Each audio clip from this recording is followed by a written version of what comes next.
Hi friends. आज जो है एसएससी एमटीएस के लिए जीके जीएस का इम्पोर्टेंट प्रश्न करने वाले हैं, जो कि आज का हमारा क्लास जो है ये 1 होने वाला है, जो कि एकदम से न्यू बैच स्टार्ट होने वाला है, जो कि ये क्या कहते हैं 2 मई।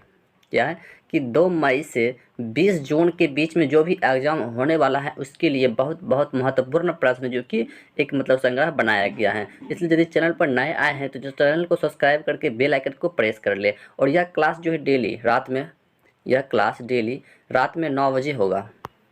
ठीक है, यह क्लास डेली रात में 9 बजे होगा, इसलिए चैनल को सब्सक्राइब करके जुड़ जाइए और डेली रात में 9 बजे क्लास कीजिए।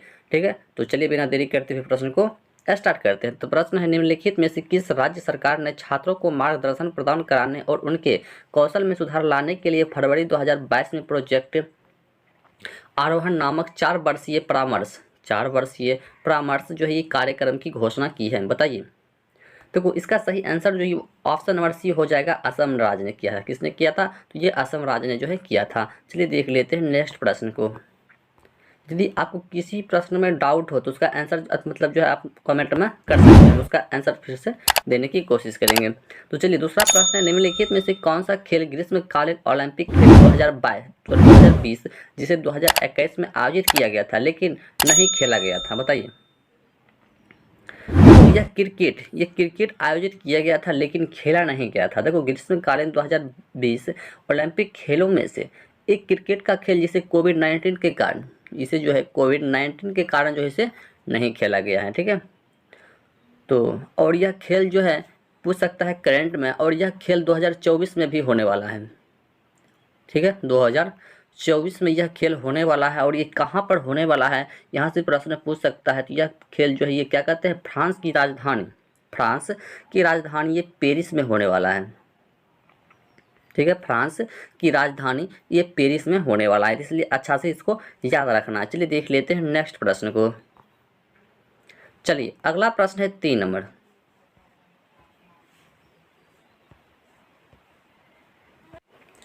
अगला प्रश्न है 3 नंबर की, भारत में नवीनतम जनगणना ये जो कब किया गया था? भारत में नवीनतम जनगणना जो है ये कब की गई थी?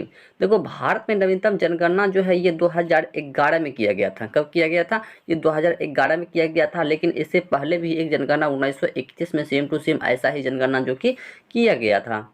ठीक है, और यह भारत की मतलब क्या कहते हैं, भारत की, और मतलब ये हो गया। और इससे पहले एक मतलब 2010 में भी जो है किया गया है, इसे भी याद रख लेना है, 2010 में भी किया गया था। और यह भारत की 15वीं जो है क्या है, तो ये जनगणना थी, जिसमें भारत जनगणना की शुरुआत गवर्नर जनरल लॉर्ड मेयो के शासन काल में यानी कि एक 1872 में भी हुआ है। सॉरी, क्या कहते हैं, 1872 इसमें भी हुआ। और इस जनगणना के बाद 2011 में पहली बार यानी कि बायोमेट्रिक जानकारी एकत्रित की गई थी, जिसमें कि भारतीय संविधान के अनुच्छेद 246 के अंतर्गत जनगणना संसूची का विषय बना है। ठीक है, इसे भी याद रख लेना है। चलिए देख लेते हैं नेक्स्ट प्रश्न को।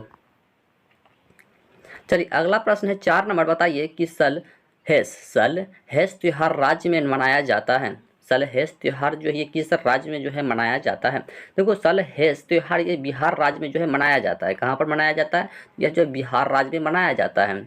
ठीक है, बिहार राज्य में मनाया जाता है। लेकिन सलहेस का अर्थ होता है कि पहाड़ों का राजा। क्या होता है कि पहाड़ों का राजा होता है। यहाँ यह त्योहार जो है नेपाल में भी मनाया जाता है। यह त्योहार जो है नेपाल में भी मनाया जाता है, तो इसलिए इससे ये भी याद रखना है, नेपाल में भी इसे मनाया जाता है और बिहार में भी मनाया जाता है। चलिए देख लेते हैं नेक्स्ट प्रश्न को। अगला प्रश्न है 5 नंबर की, जुलाई 2021 में निम्नलिखित में से किसे दिल्ली पुलिस आयुक्त के रूप में नियुक्त किया गया था? दिल्ली पुलिस के आयुक्त, देखो ये राकेश अस्थाना को, किसको? ये राकेश अस्थाना को जो है ना नियुक्त किया गया था। ठीक है, ये राकेश अस्थाना को किया गया था। ठीक है, देखो राकेश अस्थाना को जुलाई 2021 में दिल्ली पुलिस आयुक्त के रूप में जो नियुक्त किया गया था, लेकिन ये वर्ष 1984 में बैच के गुजरात केडर के पुलिस अधिकारी रहे हैं, और इनके द्वारा पुलिस व्यवस्था में कुछ विशेष कार्य किए गए, जैसे कि पुलिस कंट्रोल, रूम यूनिट को पुलिस स्टेशनों में विलय करना, ठीक है, और जांच इकाइयों को से मतलब कानून व्यवस्था को अलग करना, और 15 जिला इकाइयों में गुलाबी पुलिस यानी कि बूथ बनाना इत्यादि, मतलब ये सब इसके अंतर्गत भी आता है, तो इसे भी याद रख लेना। चलिए देख लेते हैं नेक्स्ट प्रश्न को। चलिए अगला प्रश्न बताइए 6 नंबर की शुंग राजवंश यानी कि 185 ईसा पूर्व से 73 ईसा पूर्व के संस्थापक निम्नलिखित में से जो ये कौन था। देखो शुंग राजवंश के संस्थापक ये पुष्यमित्र थे। कौन थे? ये पुष्यमित्र थे, यानी कि ऑप्शन सी जो है इसका सही आंसर हो जाएगा, पुष्यमित्र थे। लेकिन ये मौर्य वंश के अंतिम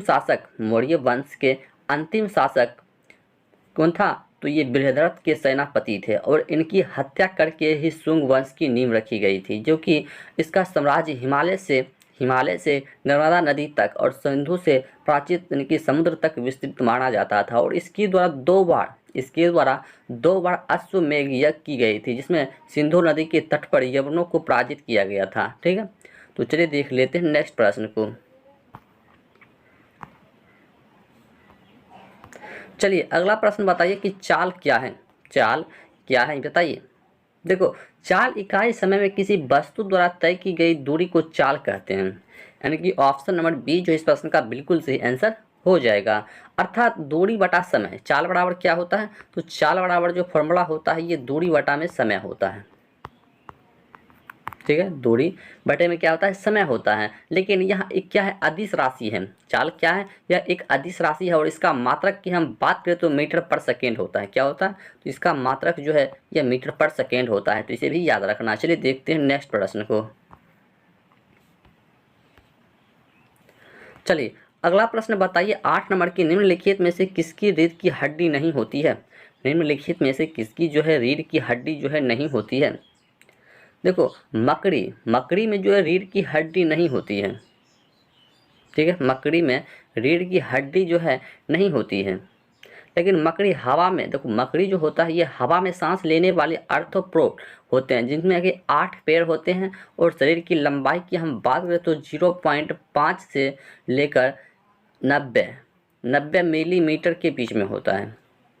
ठीक है, और सबसे बड़ी मकड़ी यानी कि माइग्लोमोर्क होता है, जिसे साधारण भाषा में क्या कहते हैं? टारियो टोले कहा जाता है। ठीक है, तो इसे भी याद रखना है। तो चलिए देखते हैं नेक्स्ट प्रश्न को। और यह एक बात और हम बता दें, यह बालों वाले मकड़ी है, जो कि गर्म जलवायु प्रदेशों में पाई जाती है। जैसे कि सबसे ज़्यादा कहाँ पाया जाता है? यह अमेरिका में पाया जाता है।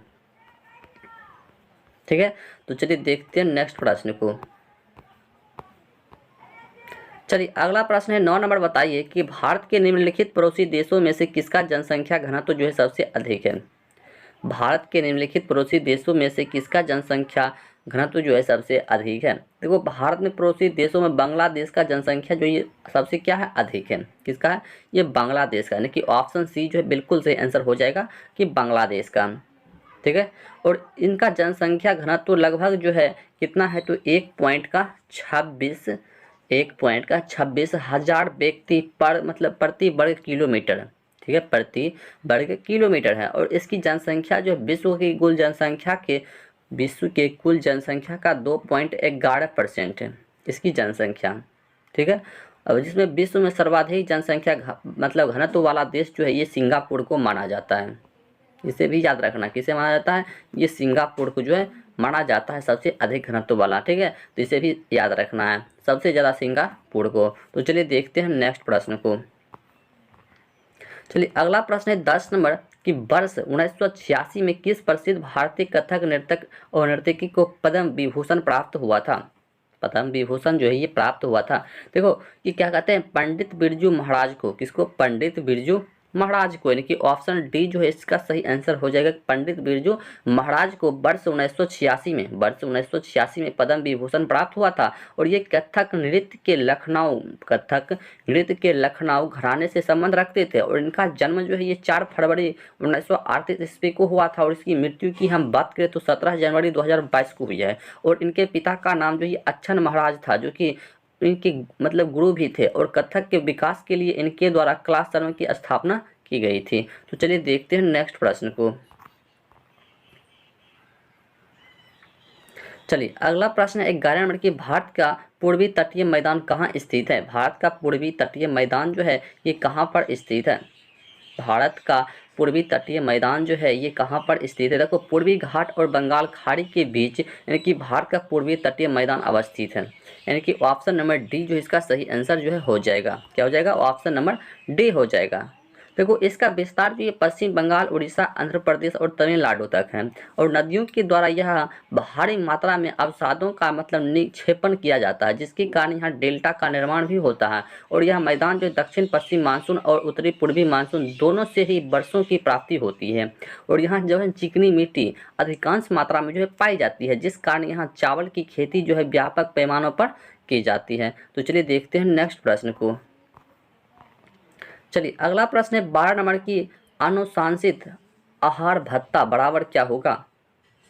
क्या होगा बताइए।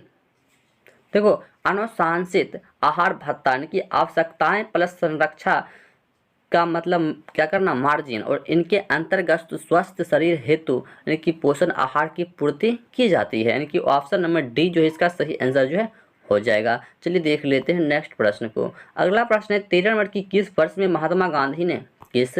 महात्मा गांधी ने राष्ट्रव्यापी सत्याग्रह आंदोलन जो है किया था? बताइए। देखो भारत में राष्ट्रव्यापी सत्याग्रह की शुरुआत जो गांधी जी के द्वारा 1919 में की गई थी। 1919 में जो है किया गया था। ठीक है, कब किया गया था? 1919 में। और गांधी जी यह सत्याग्रह ब्रिटिश सरकार द्वारा इनके पारित अन्यायपूर्ण रोलेट एक्ट के विरुद्ध शुरू किया था, जिसे काला कानून भी कहा जाता था। ठीक है, इसे क्या कहा जाता है? तो इसे काला कानून के नाम से भी जाना जाता था, तो इसे भी याद रख लेना। चलिए देख लेते हैं नेक्स्ट प्रश्न को। अगला प्रश्न है 14 नंबर की, ऑस्ट्रेलियन ओपन 2022 में पुरुष एकल का खिताब जो है किसने जीता है? एकल का किताब जो है ये किसने जीता है? देखो हाल ही में हुए ऑस्ट्रेलिया ओपन वर्ष 2022 का पुरुष का एकल किताब जो ये राफेल नडाल ने जो है जीता है। किसने जीता है? ये राफेल नडाल ने जो है जीता है। इसे देखो अच्छा से याद रखना है, किसने जीता है? ये राफेल नडाल ने जो है जीता था और इन्होंने इस मुकाबले में रूस के कैनेडियन क्या कहते हैं मध्यवेद को मतलब हराया था और ये नडाल का 21वां ग्रैंड स्लैम किताब है। जबकि महिला एकल वर्ण में ऑस्ट्रेलियाई खिलाड़ी एस्ले ने बार्टी ने यह किताब अमेरिका के यानी कि डेनियल कॉलिस को हराकर जीता था। ठीक है, तो इसे भी याद रखना। चलिए देखते हैं नेक्स्ट प्रश्न को। चलिए अगला प्रश्न बताना है 15 नंबर की, प्राचीन हड़प्पा स्थल लोथल किस भारतीय राज्य में जो है पाया गया है? प्राचीन हड़प्पा स्थल लोथल जो है किस भारतीय राज्य में जो है पाया गया है? देखो प्राचीन हड़प्पा स्थल लोथल ये गुजरात में पाया गया है। कहाँ पर पाया गया है? तो यह जो गुजरात राज्य में जो है पाया गया है। ठीक है, और यह सिंधु घाटी सभ्यता के सबसे दक्षिणतम स्थलों में से एक था और यह विश्व का सबसे प्राचीनतम बंदरगाह शहर है, जिसे 2000 क्या कहते हैं 2200 ईसा पूर्व में निर्मित किया गया था। लोथल शाब्दिक अर्थ होता है कि मृतकों का टीला होता है। लोथल का अर्थ होता है कि मृतकों का टीला होता है और इसे वर्ष 2014 ईस्वी में यूनेस्को के विश्व धरोहर स्थल की सूची में जो इसे डाला गया है। ठीक है, तो इसे भी याद रखना। चलिए देखते हैं नेक्स्ट प्रश्न को। चलिए अगला प्रश्न है कि निम्नलिखित में से कौन सा उपन्यास भारतीय सांसद यानी कि सदस्य फूलन देवी पर आधारित है और इसके लेखक राय यानी कि मॉक्स हेम है? बताइए, मॉक्स हेम है। देखो outlaw India's Bentinck queen and me उपन्यास भारतीय सांसद यानी कि फूलन देवी पर आधारित है, यानी कि ऑप्शन नंबर बी जो इसका सही आंसर हो जाएगा। चलिए देखते हैं नेक्स्ट प्रश्न को। अगला प्रश्न है कि खानवा के युद्ध में बाबर ने राणा संगा को किस ईस्वी में हराया था? खानवा के युद्ध में जो है बाबर ने राणा संगा को मतलब कब हराया था, ये पूछ रहा है। ठीक है, देखो खानवा के युद्ध में बाबर ने राणा संगा को 1527 ईस्वी में हराया था। कब हराया था? ये जो 1527 ईस्वी में जो हराया था और इस युद्ध में विजय के पश्चात बाबर ने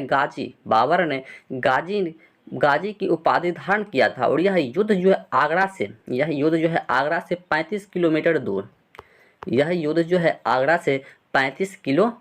दूर यानी कि खानवा नामक एक गांव है जहां पर हुआ था। और खानवा के युद्ध का महत्व इसलिए है कि यहीं पर मुगल शासन की स्थापना क्या मतलब नींव भी पड़ी थी, ठीक है, इसलिए वहां का मतलब महत्वपूर्ण माना जाता है। चलिए देखते हैं नेक्स्ट प्रश्न को।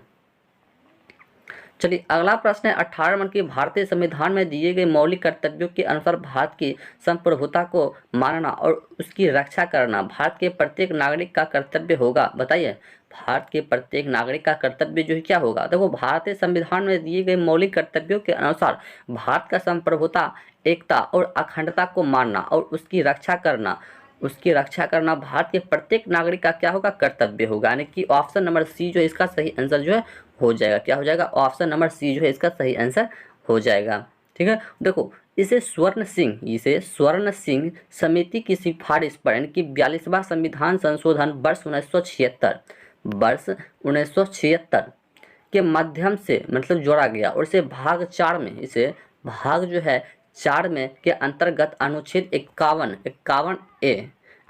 ए में जो है इसे रखा गया है। ठीक है, इसे भी याद रखना। चलिए देखते हैं नेक्स्ट प्रश्न को।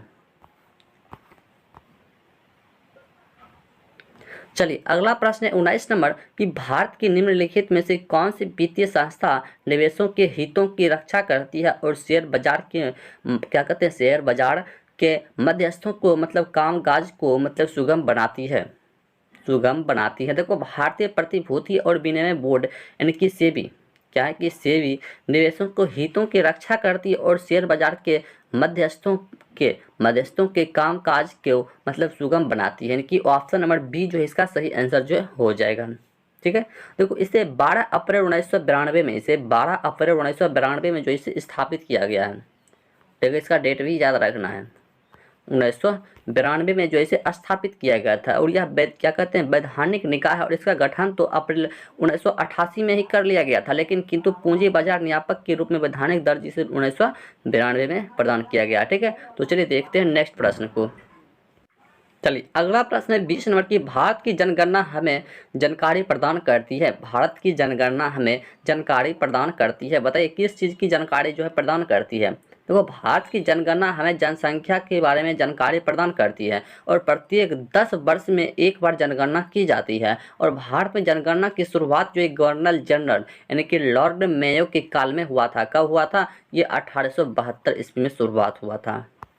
ठीक है, बहुत इंपॉर्टेंट डेट है, इसे याद रखना है। तो इसका सही आंसर की हम बात करें तो ऑप्शन सी जो बिल्कुल सही आंसर हो जाएगा कि जनसंख्या। ठीक है, चलिए देख लेते हैं नेक्स्ट प्रश्न को।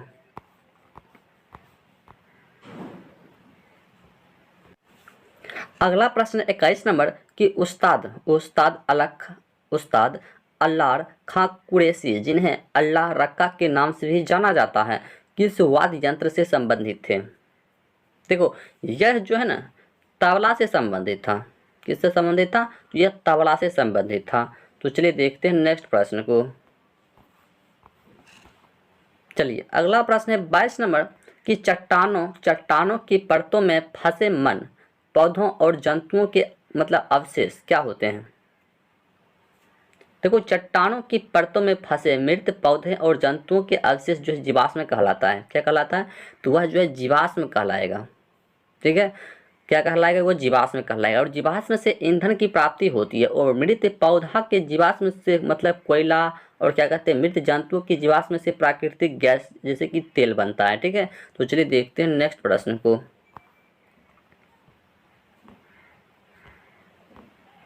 चलिए अगला प्रश्न है 23 नंबर की, ग्रेट ब्रिटेन की संसद का एक अधिनियम है जिसके तहत वर्ष 1947 में ब्रिटिश भारत और पाकिस्तान के 2 नए स्वतंत्र प्रभुत्वों में से विभाजित किया गया था। बताइए, विभाजित किया गया था। देखो, यह विभाजित किया गया था, ऑप्शन नंबर सी हो जाएगा कि भारतीय स्वतंत्रता अधिनियम इंडियन इंडिपेंडेंस एक्ट के तहत। ठीक है, तो चलिए देखते हैं नेक्स्ट प्रश्न को। चलिए अगला प्रश्न बताइए 24 नंबर की, अप्रैल 2022 तक उपलब्ध जानकारी के अनुसार अन्य राज्यों के साथ साथ राज्य में विधान परिषद जो है मौजूद है। देखो, अप्रैल 2022 तक उपलब्ध जानकारी के अनुसार अन्य राज्यों के साथ साथ उत्तर प्रदेश, बिहार और महाराष्ट्र राज्य में विधान परिषद मौजूद है। और इसके अलावा जैसे कर्नाटक हो गया, तेलंगाना हो गया, आंध्र प्रदेश हो गया, तो इसमें भी विधान परिषद जो है विद्यमान है। तो यहाँ ऑप्शन के अनुसार जो इस प्रश्न का बिल्कुल सही आंसर जो है ऑप्शन नंबर ए हो जाएगा कि उत्तर प्रदेश, बिहार और महाराष्ट्र। चलिए देख लेते हैं नेक्स्ट प्रश्न को।